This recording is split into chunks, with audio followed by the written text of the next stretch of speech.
Слабото темпо на вакцинација предизвика ново ширење на коронавирусот во регионот. Властите се принудени да го воведат така наречениот зелен сертификат за ковид за сите активности. Епидемиолошката ситуација во Србија е неверојатно тешка.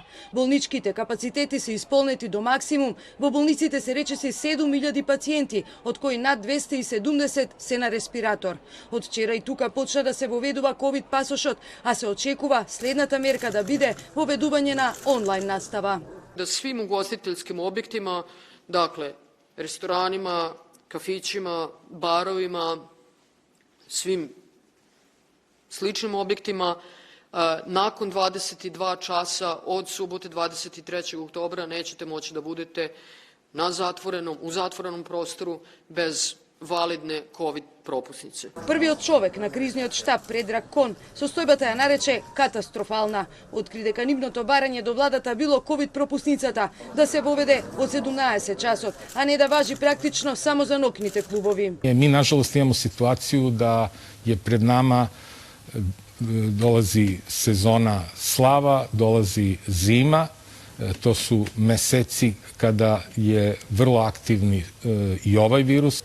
Dugo nam još predstoji, najmanje 2 nedelje ispred nas je slična situacija kao što je sada, s tim što ta katastrofa koju vidimo će se dalje pojačavati.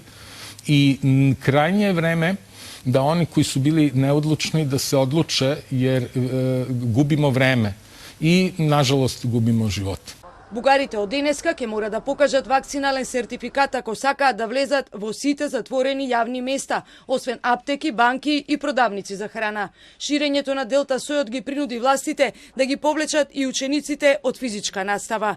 Во меѓувреме, Русија го регистрираше новиот сој на ковид, кој е подвид на Делта сојот и се нарекува Делта Плюс. Сейчас наблюдается тенденция к утяжелению пациентов, причем быстрому утяжелению пациентов. И если мы раньше замечали, что это были в основном пожилые люди, то на сегодняшний день это молодые, до 30 лет и больше, и чуть более 30 лет пациенты находятся у нас. И бывает, что очень резко происходит утяжеление пациентов.